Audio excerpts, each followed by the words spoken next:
In this video, we're diving into the Python return statement. You'll learn how to return values from functions, making your code more powerful and versatile. Let's start with the basics. The return statement exits a function. It sends a value back to the part of the code that called the function.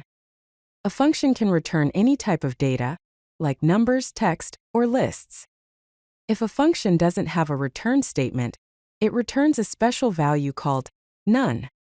Here are a couple of examples. The first function, add_numbers, takes two arguments, a and b, and returns the sum of a plus b.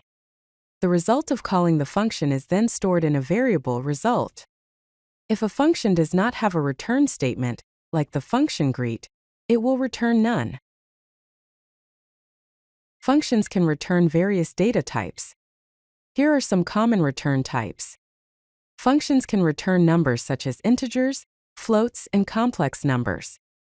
Functions can return text values. Functions can also return true or false values, also known as booleans. Functions can return ordered collections, also known as lists. Functions can also return key-value pairs, which are called dictionaries.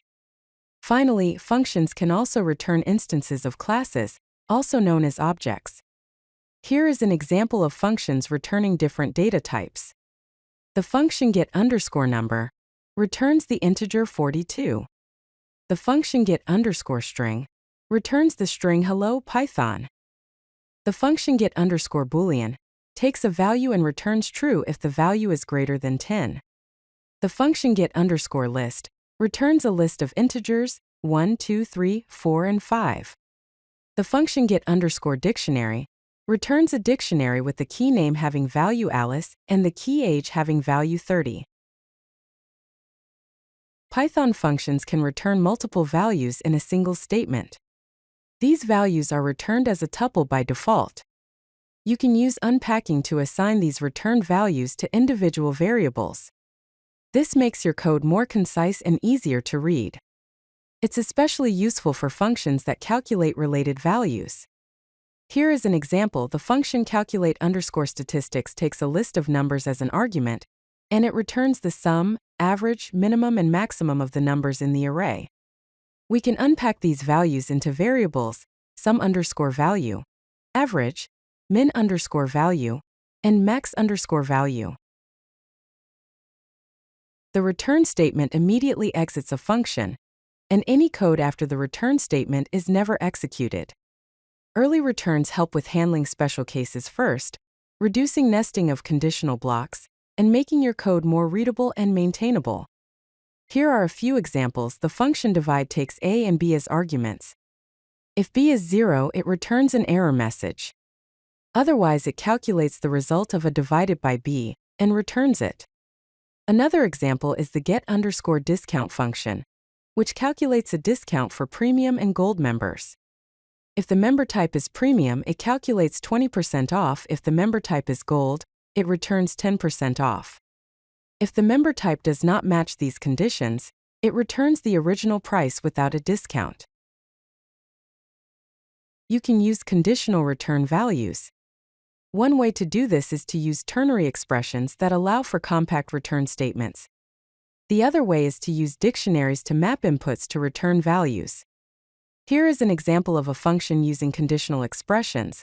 The function get_grade takes a score and returns pass if the score is greater than or equal to 60, and fail otherwise. Here's an example using dictionaries for return values. The function get_day_type takes a day name and returns whether it is a weekday or weekend. If the day name does not match any of the key values, it will return unknown. Lambda functions are anonymous one-line functions. They automatically return the result of their expression, so no explicit return keyword is needed. These functions are useful for short operations, such as sorting, filtering, and mapping, and are perfect for functions you only need to use once. Here are two examples. First, the square function as a regular function, and then as an equivalent lambda function. Another example shows lambda function being used in the built-in functions sorted and filter. The code shows how to sort numbers by their square values and how to filter for even numbers. Here are some best practices for return statements. First, be consistent with the return types for the same function. Second, use early returns to handle edge cases first. Third, document the expected return types in docstrings. Fourth, return the simplest data structure that meets your needs.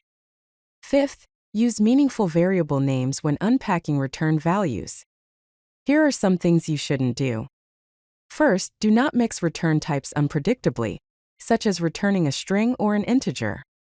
Second, don't use return for flow control when a loop or conditional would be clearer. Third, don't return complex nested data structures without documentation. Fourth, don't modify return objects unless explicitly designed to do so. Fifth, don't return mutated input parameters unless that's the intended behavior. If you like this video, hit that like button and don't forget to subscribe. Visit CodeLucky.com for more such useful content.